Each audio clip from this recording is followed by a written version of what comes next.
Canal 9, avec le service de la santé publique de l'État du Valais, vous présente l'Antidote.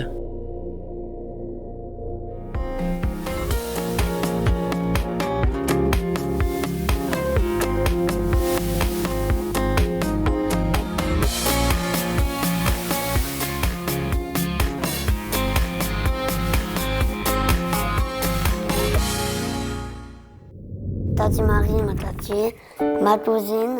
Plus de 13 000 personnes en Valais sont considérées comme proches aidants. Ils aident et accompagnent un conjoint âgé, une mère qui souffre d'Alzheimer, un enfant malade ou une personne en situation de handicap. Ils s'engagent souvent corps et âme, par amour pour leurs proches. Ils avancent tête baissée et finissent parfois par s'épuiser. Trop souvent, les proches aidants s'ignorent. Ils manquent d'informations ou d'énergie pour demander de l'aide, que ce soit au niveau financier, pour avoir un moment de répit ou pour pouvoir partager leurs soucis. Le soutien aux proches aidants est devenu une priorité de santé publique pour que les gens puissent rester à domicile le plus longtemps possible dans les meilleures conditions. Ces heures de travail non payées ont une valeur monétaire de 3,5 milliards de francs en Suisse.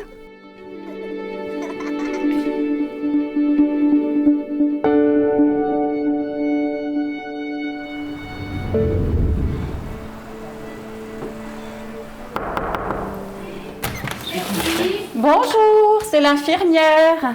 Comment ça se passe pour vous maintenant? Tout gentiment, malgré ce coronavirus qui nous pourrit la vie. Ce que j'ai pas apprécié du tout, c'est le fait de plus voir arriver les enfants, de plus descendre, de plus se promener, pratiquement. Ça, c'était pas évident. C'était difficile. C'était pas évident. Surtout que j'ai plus vu Nathalie, qui est notre fille, qu'on voyait tous les jeudis en principe. Alors maintenant, comme mes mères aiment plus trop la voiture, mes mères, là, ça va plus trop. C'est elle qui vient le jeudi. D'accord. C'est trop rigolo. Alors, je vous accompagne. Ici, mes mères, ici, tu sais, mais mes mères, tu sais, c'est où elle est, voyons, la salle de bain. Ta salle de bain et tout. Oui. Voilà. Mais Alors, on y tu va. vois que ça revient des fois gentiment. Tout tranquillement. Tous les jours, le personnel du centre médico-social vient aider Madame Rouvinet, qui souffre de la maladie d'Alzheimer, à faire sa toilette. Mais l'infirmière Sandra Genoux est venue, elle, spécialement pour Monsieur Rouvinet. Elle est formée pour offrir du soutien et de l'accompagnement aux proches aidants.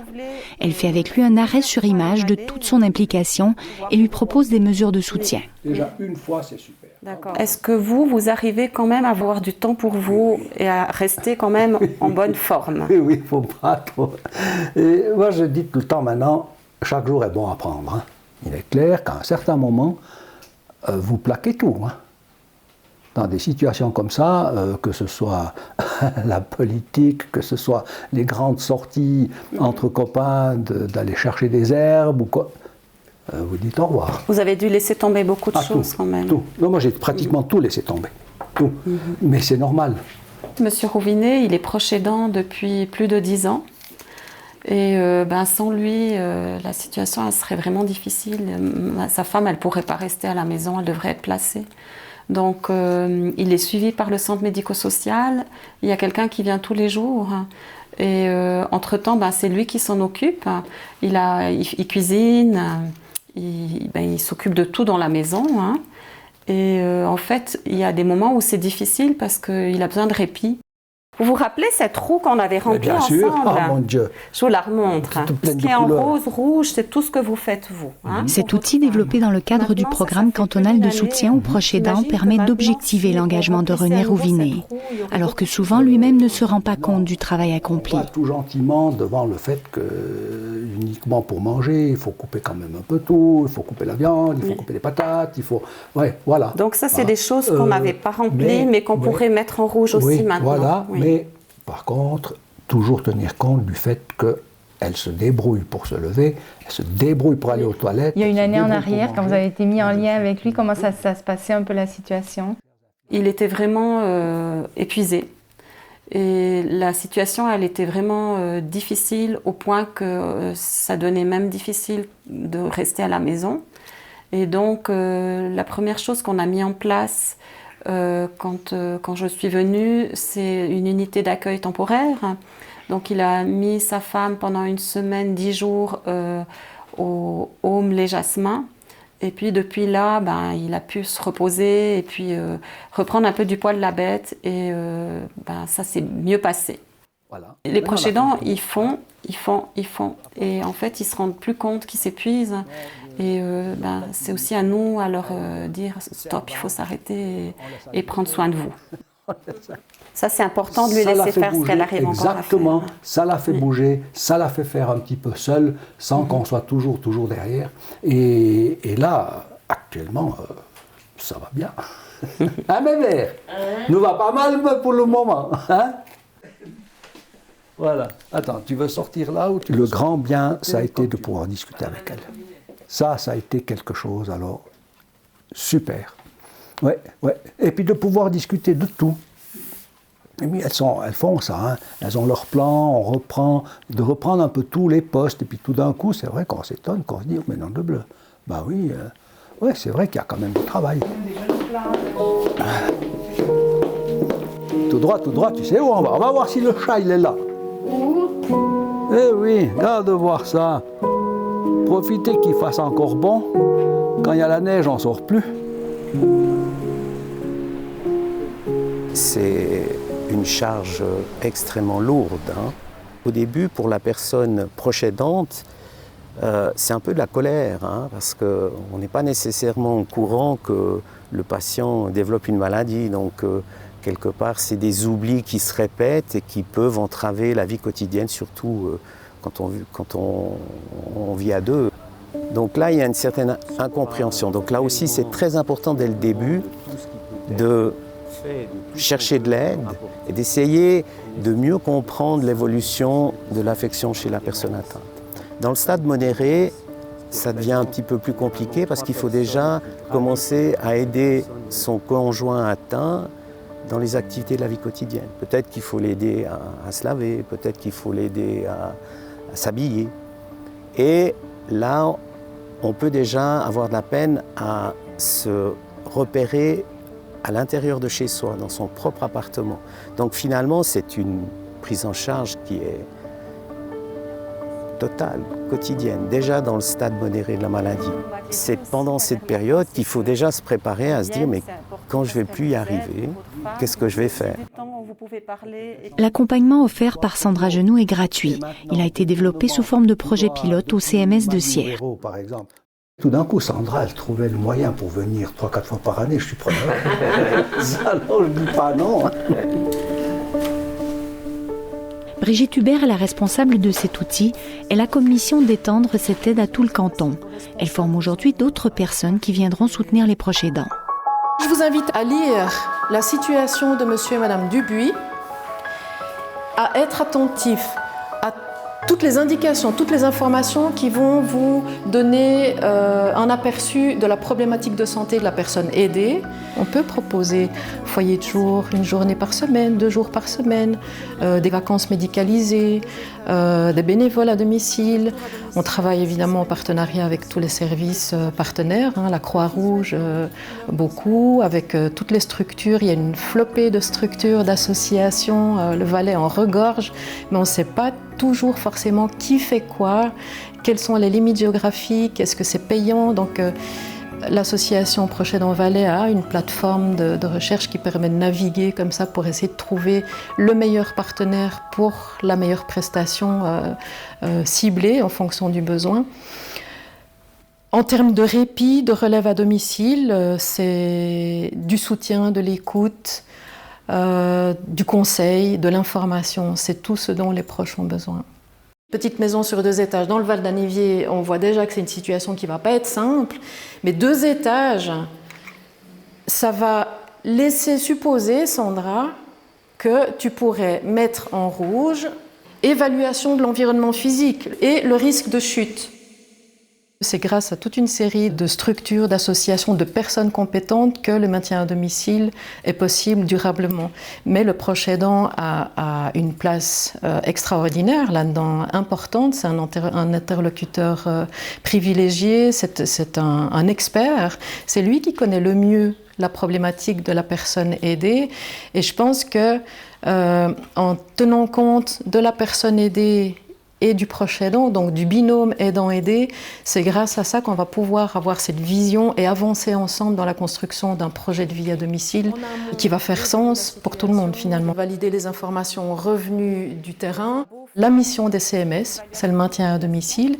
Et il y avait une forte volonté du canton d'optimiser, de maximiser le maintien à domicile. Et ce maintien à domicile passe par renforcer le soutien aux proches aidants. Ça passe nécessairement par là. Ah bah extra, super. Super. L'idée est aussi de soulever les questions financières, souvent taboues, de trouver le bon moyen d'aider selon la situation. Jimmy, Laurine, maman, moi. Ah oui, il y a aussi Tati Marie, ma tati, ma cousine, Mag, la copine de maman, Marie-Noël, Tati Marie, ma tati. Zoé Villemer a dessiné sa famille, la grande famille des proches aidants qui gravitent autour d'elle. La marraine à Laurine, mon tonton. Allez. Hop, une là. Ouais. Sur le biscuit. Oui, c'est Jimmy qui va gagner. Dépêche-toi. Il y a en premier lieu sa maman Jannick. Vite. Non. Ah non, tu vas gagner. Puis il y a aussi son frère Jimmy. Ah, juste après toi.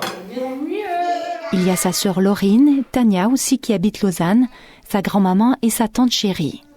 Zoé a 8 ans, elle est née avec une maladie rare. Je peux pas voir, je peux parler, je peux jouer. Tu as des implants aussi pour bien Oui. entendre? Comment ça se passe, ça? Bah ça va, c'est juste que ça me fait mal parce que en fait j'ai des petites douleurs de peau et après maman tous les soirs il me lit une histoire et après il me met il met la crème pour m'aider. Donc il y a toujours des gens autour de toi qui t'aident. Oui, Et ça, tu trouves ça comment? bien. Zoé a besoin d'avoir quelqu'un quand même 24 heures sur 24. Zoé est malvoyante et malentendante, plus elle a d'autres pathologies qui fait qu'on doit adapter certaines situations. Et donc elle a besoin d'avoir quand même une aide au quotidien. Ça veut dire qu'il faut tout planifier, organiser. Elle va à l'école normale avec une aide, mais il faut l'amener à l'école, il faut la préparer, il faut après aller la rechercher. Et quand elle rentre à la maison, on a l'aide aux devoirs qu'on gère entre nous les 4 avec elle. Et puis c'est vrai que elle a besoin d'attention, on ne peut pas la laisser toute seule dehors, il faut toujours qu'il y ait quelqu'un avec elle. Regarde. On va vider, hop, maman a mis la propre qui est là. Vas-y, appuie tout doucement, comme ça gonfle le petit ballonnet dedans. Stop. Zoé, donc elle a pour nourrir une PEG où je mets plutôt des médicaments quand elle a besoin, parce que maintenant Zoé depuis le mois de mars elle mange par la bouche. Ensuite elle a les soins par rapport à elle a des implants cochléaires, donc c'est pour entendre. On doit faire attention, c'est vrai que Zoé quand il y a un petit peu de rhume, quand on va arriver là sur l'hiver, elle est très fragile au niveau de l'ORL, donc de tout ce qui est au niveau du visage. Donc il faut faire attention par rapport à ce que sitôt qu'elle a un petit rhume, sitôt qu'elle a mal aux oreilles, il faut soigner tout de suite, autrement ça tourne en pneumonie. Donc ce qui veut dire pneumonie, ça veut dire hospitalisation. Ça va comme ça? Oui. Super. Jannick Villemer est infirmière, ce qui est pratique pour gérer les soins de Zoé, un peu moins pour les horaires de travail. Depuis une année, la situation s'est compliquée pour la famille, avec le décès de son mari. Jannick peut toutefois compter sur l'aide de ses plus grands enfants qui s'impliquent dans l'organisation familiale, même si l'équilibre reste fragile. C'est très compliqué ici parce que même si Zoé est malade, personne pour s'en occuper. Il n'y a pas d'aide de l'extérieur qui disent je peux venir à la maison garder votre fille. Par exemple, la Croix-Rouge, ils ne s'occupent pas des personnes avec un handicap, ceux que j'ai contactés. Donc c'est vrai que là, des fois, je suis épuisée parce que j'ai tellement de choses, puis ça va tellement dans ma tête, il faut organiser. Et quand il y a un truc qui ne va pas, par exemple que l'école m'appelle pour me dire Zoé, elle est malade, Zoé ne va pas bien, c'est comment, si moi je suis au travail, comment j'organise. Et c'est vrai qu'il y a des moments où j'aimerais mettre stop. Oh. Ah ouais, j'ai raté moi. J'essaie d'aider au maximum. Vu que je suis là assez tôt, essayer de faire des zoés, de m'occuper d'elle un petit moment. Je te jette dans la piscine. Attends, il y a du chaude. Je sais pas, mais je te jette dans la piscine. Maman. Je joue aux jeux vidéo, j'essaie de faire des trucs que un peu mes sœurs font pas. Et puis je joue un peu avec elle quand même. Non, la première. D. Étant donné que je travaille à la Castalie, donc avec les personnes en situation de handicap, j'essaye en fait de pouvoir apporter tout ce qui est au niveau, tout l'apprentissage que je peux faire au niveau des personnes en situation de handicap, j'essaie de pouvoir l'apporter au quotidien pour pouvoir aider la vie de Zoé et la vie familiale, ce qui permet, je prends ce rôle en quelque sorte de me dire que ma famille n'a pas forcément la formation ou les exemples à disposition. Donc je trouve intéressant de pouvoir apporter au quotidien un peu toute cette aide que je peux voir au travail. Tes instruments, mais alors fais la suite comme ça si tu veux, alors celui-là. Le fait que votre mère, elle soit un peu comme ça surchargée aussi entre le temps de travail et Zoé, est-ce que vous vous sentez aussi obligée de soutenir tout ça?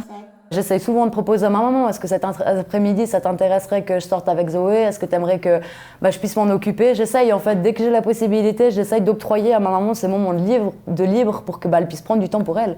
Est-ce que Laurine, elle adore faire avec toi? C'est quoi celui-là? Viens ici montrer Zoé. Non, viens, on fait correctement. Non. La chance que j'ai, c'est que j'ai des ados jusqu'à maintenant qui sont présents, mais ce qui m'inquiète et ce qui me stresse, c'est de me dire, ils vont partir et qu'est-ce que je vais faire? Ça veut dire que je suis là, comment je vais organiser? Et je pense qu'en étant proche aidant, c'est difficile de savoir ce que l'avenir ce que demain va être fait. Et je pense qu'on arrive à des moments comme là où je me dis, mais si j'ai pas de jeunes, mais au secours, je vais faire quoi? Est-ce que je dois arrêter de travailler? Est-ce que je me mets en arrêt? Mais si je me mets en arrêt, j'ai beaucoup de questions dans la tête qui fait que c'est compliqué. 1, 2, 3. Comme Zoé, quelques 10 000 enfants seraient confrontés à un handicap important dans les ménages privés en Suisse, selon l'Office fédéral de la statistique. L'Association des proches aidants lutte pour que des gens comme Jannick soient reconnus dans un système de soins de longue durée, pour qu'ils puissent perdurer dans leur mission sans s'épuiser. C'est clair qu'au début, ils ont beaucoup d'énergie à mettre dans la situation, ils ont encore de l'énergie à trouver des solutions et autres. Et puis le problème, c'est que c'est souvent des situations qui durent, qui ont tendance à s'aggraver, en tout cas pour la personne âgée ou pour d'autres pathologies. Donc au fur et à mesure, c'est clair que ces gens tombent souvent dans un isolement social, puisqu'ils sont pris à 100% par la personne aidée. Ils oublient des fois de vivre pour eux, puis à ce moment-là, le risque, c'est qu'ils tombent dans l'épuisement total, qu'ils tombent même malades, qu'ils doivent, eux, être hospitalisés. Et puis des fois, la personne aidée ne peut plus rester à domicile et il y a un placement en EMS ou en institution qui est un peu brutal et qui est compliqué pour tout le monde. Donc c'est pour ça qu'on encourage vraiment, premièrement, à faire en sorte que les gens se reconnaissent en tant que proche aidant. Ça, c'est vraiment le point que l'on met en avant pour cette année et les années à venir. Et puis ensuite, c'est que ces gens ne se sentent pas seuls, qu'ils puissent demander de l'aide. Et puis les aides existent et ensuite c'est seulement si ces personnes sont entourées qu'elles pourront poursuivre leur mission auprès de la personne aidée. Christiane Faure s'est tournée vers l'Association des proches aidants pour obtenir de l'information et du soutien. Elle a participé à des réunions de groupe, ce qui l'a aidée à se sentir moins seule dans sa situation. C'est beaucoup d'organisation pour justement gérer toutes les chimiothérapies, les rendez-vous chez les médecins, le suivi à la maison, les médicaments à gérer. C'est en moyenne bonnement 6 heures de travail par jour. Comment vous avez organisé votre vie en fonction de sa maladie? J'ai dû baisser mon pourcentage dans mon activité professionnelle parce que sinon j'arrivais pas à jongler les deux choses. Et puis on ne compte pas les heures. On gère sa maison, sa famille et puis la maison de ma maman et tout ce qu'elle a besoin, les courses, le ménage. Ça, c'est ma petite maman. Vous voyez. La maman de Christiane a un cancer de l'intestin. Elle a suivi environ 40 chimiothérapies depuis le diagnostic en 2016. Ces derniers mois, son état de santé s'est détérioré. Elle a dû être hospitalisée à plusieurs reprises, comme c'est le cas aujourd'hui. Mais elle vit toujours à domicile. Toute la situation repose sur les épaules de Christiane. Comment tu vas aujourd'hui? Ça va, mais j'étais un petit peu plus malade ce matin. Cet accompagnement est pour moi une évidence, j'ai envie de dire. C'est l'amour pour ma mère. Ce qui me pousse, c'est ça, c'est cette souffrance, cette maladie qui a été supportée avec autant de courage. C'est toute la difficulté de la situation. Il y a une énergie, une force qui nous pousse. On fonctionne un petit peu avec une énergie qui est dans une situation normale, on ne l'aurait pas en fait, clairement. Vous n'avez pas peur d'arriver à un moment donné à un point de rupture? C'est un souci quand même. C'est un souci parce que y a le manque de sommeil, oui. Et il faut essayer de se ménager. Alors, mais c'est vrai que la pratique, c'est extrêmement compliqué de prendre du temps pour soi parce que justement, notre temps, il sert justement à aider ce proche aidant. Le proche aidant, il peut pas se partir à la récré, en pause ou en vacances. Je veux dire, on est là du 24 heures sur 24 parce que c'est nécessaire. Christiane avance tête baissée. Elle a déjà demandé de l'aide auprès de la Ligue contre le cancer, la Croix-Rouge et le CMS, mais elle aimerait qu'il y ait encore plus d'aide gratuite. Aujourd'hui, ce qui existe réellement, c'est de la relève de garde, qui est notamment proposée par Croix-Rouge ou par les CMS. Il y a des visites préventives pour les proches aidants qui sont mises en place par les CMS, projet pilote dans certaines régions du canton et un déploiement qui va arriver prochainement à l'ensemble du canton. Ensuite, il y a aussi donc les foyers de jour qui permettent de décharger momentanément les proches aidants avec une belle aide du canton qui permet de maintenir un prix acceptable pour ces prestations-là. Un exemple qui est vraiment pour tous les proches aidants, c'est une déduction fiscale qui, avec la nouvelle révision de la loi fiscale, a passé de 3 000 francs à 5 000 francs par année. Et puis ensuite, il y a d'autres aides, les rentes d'impotents qui viennent, les bonifications pour tâches d'assistance. L'Observatoire valaisan de la santé estime à 13 500 le nombre de proches aidants, mais pour l'association, il serait près de 30 000 en Valais. Un travail inestimable, mais encore peu compris ou reconnu. Pour Anouk Mévillot, il y a clairement une vie avant et une vie après la maladie.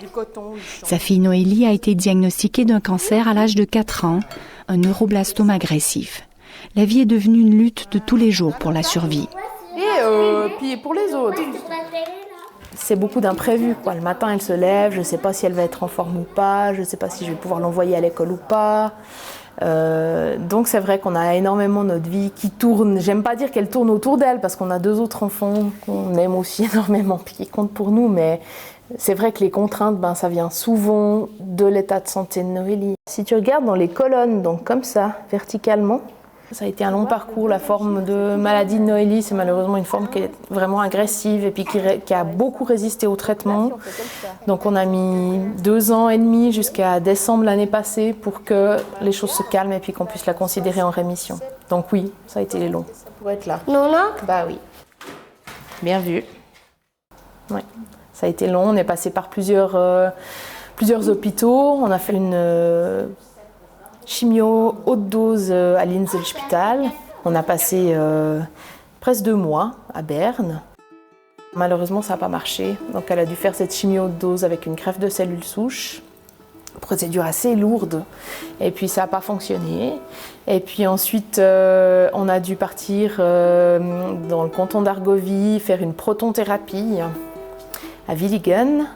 Là, on a passé, je sais pas, 5 semaines à peu près, avec des séances tous les jours de rayons pour elle, sous narcose complète, donc c'était aussi assez lourd. Et là, pareil, ça n'a pas fonctionné. On était censé enchaîner sur l'immunothérapie, puis il y a eu une rechute avec les métastases. Donc, les médecins ont regardé ce qui était possible et puis nous ont proposé un protocole d'étude, une nouvelle chimiothérapie qu'elle n'avait pas encore prise en étude pour remettre les métastases en rémission, puis ensuite enchaîner avec l'immuno. Donc, en fait, ça a prolongé quasiment d'1 année les traitements. Anouk a choisi d'être disponible à 100% pour sa fille. C'est quoi? C'est Hôtel Transylvanie, c'est ça? Elle touche une rente AI qui lui permet de faire face financièrement, mais elle regrette le manque de reconnaissance. Bah oui, je vais pas dire oui à ton frère puis non à toi, hein. Vous me dites déjà tout le temps que c'est pas juste, que ci, que ça. Alors bon. Il y avait une période, c'était facile, voilà. J'étais Anouk, j'étais enseignante, je travaillais à l'Étron, j'avais aussi un job à Sion. C'était plus carré, c'était plus simple, quoi, voilà. Maintenant, déjà, je sais pas si je parle au passé. Est-ce que je dis j'étais enseignante? Est-ce que je dis je suis enseignante? C'est pas clair. Je suis proche aidante, ok, mais on me dit mais tu travailles? Alors souvent je dis je travaille pas, alors qu'en fait je travaille 7 jours sur 7. Avec le soutien, je veux dire, avec le soutien de mon mari, je suis pas la seule au front, hein, c'est pas ce que je veux dire, mais en termes de présence et puis d'attention, c'est du non-stop, donc c'est exigeant. Mais je trouve qu'au niveau de la reconnaissance, c'est difficile, quoi. C'est un espèce de travail un peu de l'ombre. C'est une charge disons, une charge mentale et une charge émotionnelle qui est énorme. C'est penser à tous les rendez-vous, gérer les liens avec l'école, gérer le stock de médicaments, vérifier que j'en ai toujours assez, passer commande à la pharmacie. Et puis au milieu de tout ça, essayer quand même de préserver le plus de place possible pour mes fils aussi, qui se sentent forcément délaissés, mais on essaie de limiter la casse, quoi, du mieux qu'on peut. WX, Y, maintenant que je connais les 26 lettres de l'alphabet. C'est très présent et puis je suis incapable de vous dire dans 6 mois ou dans une année qu'est-ce que je ferais, quoi. Peut-être que j'aurais pu reprendre un travail à temps partiel, peut-être pas. Peut-être que Noélie ira de mieux en mieux, peut-être pas. Je sais pas. Bon, je te donne ton dafalgan. Tac. En tant que parent, elle n'a pas le choix de tenir le rythme dans le temps, de ne pas s'épuiser. Les proches aidants travaillent dans l'ombre, sans se poser de questions. Naturellement, ils aident les personnes qui leur sont chères, un enfant, une mère, un mari. Ils font face courageusement à des maladies terribles qui touchent leurs proches. Ils mettent leur propre vie entre parenthèses, ils s'oublient et s'épuisent. C'est le grand paradoxe. Pour pouvoir aider qualitativement dans la durée, il faut prendre soin de soi, s'accorder des moments de répit, se reconnaître comme proche aidant, aller chercher de l'aide et accepter d'être soi-même aidé. C'est le défi des associations, informer, coordonner l'aide, apporter des solutions financières et des bouffées d'air dans la prise en charge pour valoriser les proches aidants, ces précieux anges gardiens de nos patriarches, des personnes malades ou des personnes en situation de handicap.